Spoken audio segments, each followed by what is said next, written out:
Okay, so welcome back to the news at noon. Things have changed a little bit in our world in the last few days, but KCAT will continue to report the facts, just as they are. I'm Elon Freeland, and this is KCAT TV 15.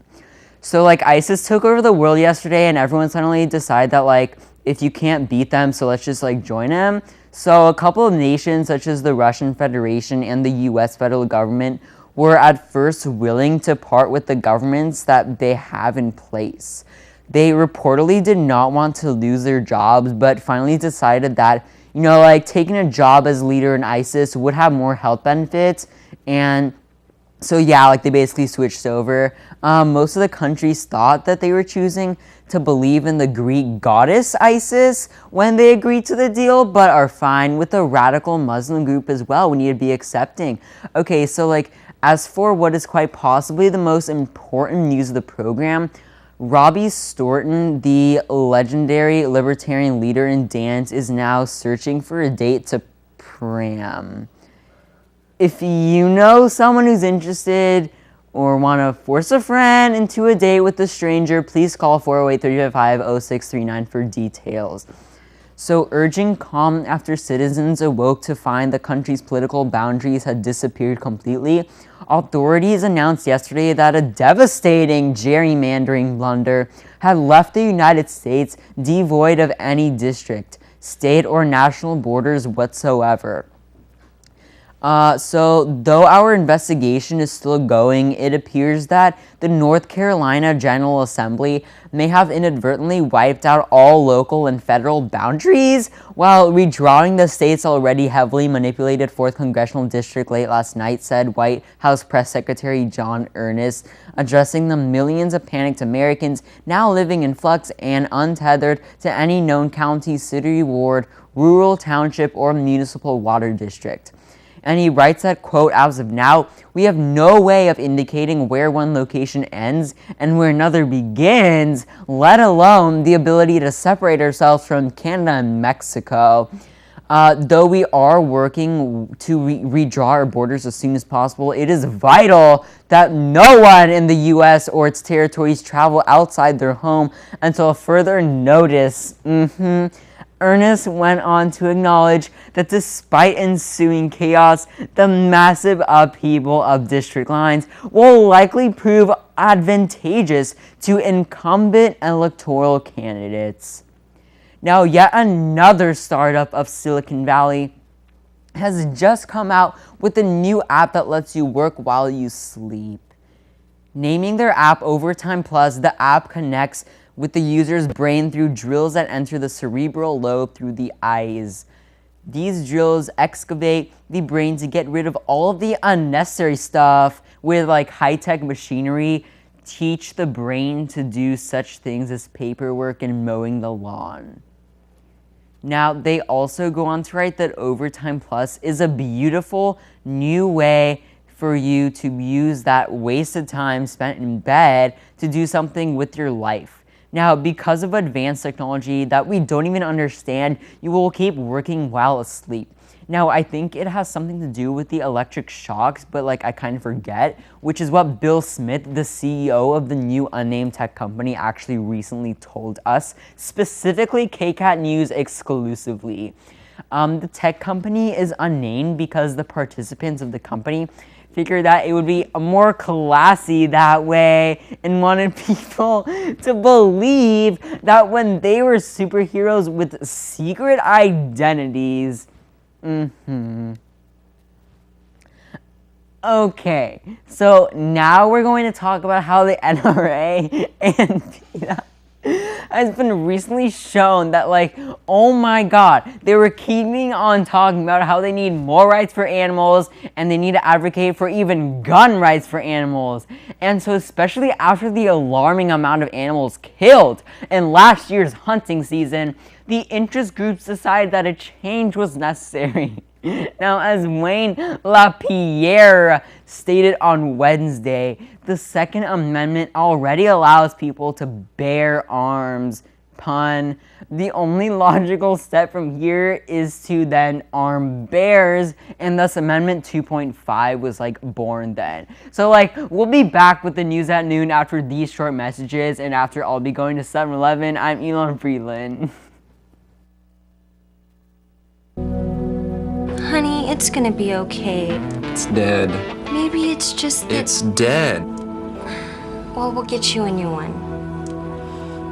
It won't be the same. You're right. Could be plasma. Hey, your TV's dead. I'm okay with this. Now you can recycle it and keep California's environment alive. Visit erecycle.org for more. It's not just her story. It's our story. Stop it before it starts. Some secrets you shouldn't keep. History doesn't have to be repeated. Violence against women is wrong. It must be stopped. Together. Together. Together. Together. Together, we can stop it. For help, call 1-800-799-SAFE. Okay, so we're back with KCAT 215. I'm Elon Freeland. So this is actually one of my inspirations. Aaron Hernandez from the New England Patriots. He was actually testifying in the murder trial of Fiancé. And so Shania Jenkins told prosecutor Monday that she had absolutely no idea what incriminating evidence was in the box he asked her to throw out. And she says that, quote, "I didn't look inside, so like I have no way of knowing if there was a gun in there or a pile of bloody towels," said Jenkins. Now, adding that the box weighed roughly 40 pounds, so like she kind of knew, but it could have also contained some shell casings removed from the scene of the crime. And so she also writes that like something in there rattled around kind of a little bit, but it might have just been on the roll of duct tape or a knife with fingerprints on it. Now, and she also goes on to write that all she really knows is that it definitely wasn't the shoes Aaron wore that night, because she got rid of those a couple of hours before that. And so when we asked her, like KCAT News, Jonathan Gilbert, actually a reporter on ground on this trial who's been covering this for like 2 months, actually asked her, she said that she was like really emotional, and then Jonathan Gilbert was like really sad too. Oh yeah, once again, Robbie Staunton is looking for a date. Please consider his offer for a date to prom 2015 at Los Gatos High School. He will pay for your ticket and will make sure to hold your hand. And by the way, he has great hair and shiny teeth, so like you should def go with him. He's perf. So like you should call 408-355-0639 to go on a date with Robbie Staunton. Again, I repeat, Robbie Staunton to prom. So, calling it a major breakthrough that will significantly expedite and streamline its daily operations, Wall Street financial firm Goldman Sachs revealed Thursday it has developed a new high-speed algorithm that is capable of performing more than 10,000 ethical violations per second.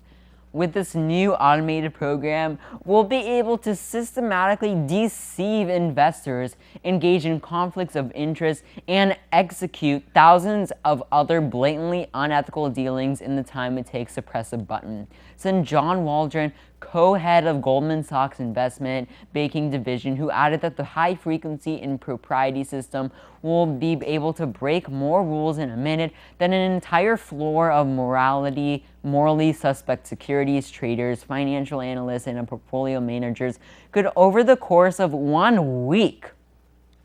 He writes that in the past, if one of our brokers wanted to exploit a questionably legal regulatory loophole or breach the good faith when an investment client, that would require hours of manually contravening the basic principles of professional integrity. But this innovative system will allow millions of such transgressions to go through every single day. Now, going forward, I expect this revolutionary program to be the cornerstone of our business. And we definitely agree with that. It's at least me. Okay, so, and then they also write that upon learning of the advanced new unethical algorithm, investors initiated a buying frenzy on Goldman Sachs stocks. And while they're also sending share prices surging more than 30% to $245.46. Indicating a major shift in public opinion from just a generation ago, a poll conducted by Gallup this week found that 74% of Americans would be comfortable blaming a female president for the problems facing the nation. According to our latest survey, nearly 3/4 of Americans now say they'd be willing to saddle a female president with blame for everything from a stagnant economy to interminable wars in the Middle East, up from barely half of respondents in a decade earlier, said lead researcher Jennifer Cervantes, emphasizing that while 9 of every 10 voters under the age of 40 said they would see nearly any issue, older voters, a demographic typically more opposed to vilifying a female commander-in-chief and angrily attributing America's declining global influence and ballooning debt to her incompetence, were now becoming increasingly receptive to the possibility. Now, according to fellow researcher Jose Gonzalez, the change has been striking. For the first time in this nation's history, we're entering an election year in which a significant majority of voters say they see themselves denouncing everything a female president does and accusing her of being the single worst thing that has ever happened to our nation. In a further sign of Americans' evolving views, the study also found that 95% of Americans now believe they'll bitterly abhor a female president in their lifetime. Now, we'll be back with the news at noon after these short messages. I'm Elon Freeland, and up next will be our on-ground reporter of the Aaron Hernandez trial, Jonathan Gilbert, with our Wildcat 5-day forecast.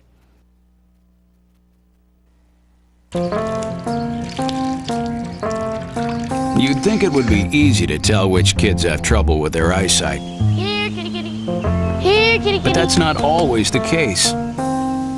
Even though 1 in 4 children may have a vision problem, eye doctors tell us the symptoms aren't always so obvious.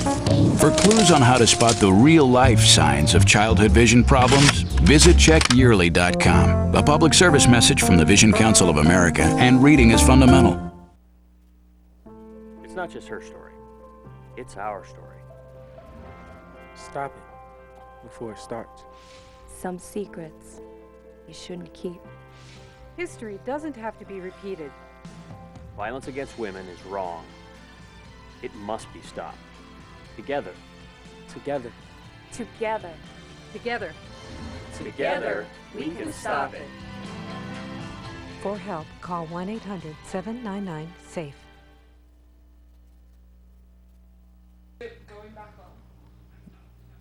Welcome back to the News at Noon. I'm Jonathan Gilbert, and today we have some interesting news forecasts. As you can see in the beautiful picture right here, we managed to get leaves on the screen, and we're gonna have some pretty fast winds today. Winds will be going at 9,999,999 miles per hour, which is usually fast, especially for right now.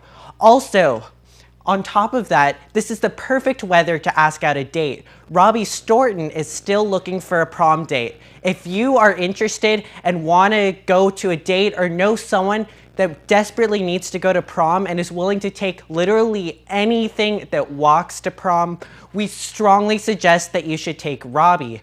Now, Robbie is charming, Robbie is awesome, and Robbie knows what's going on in the world.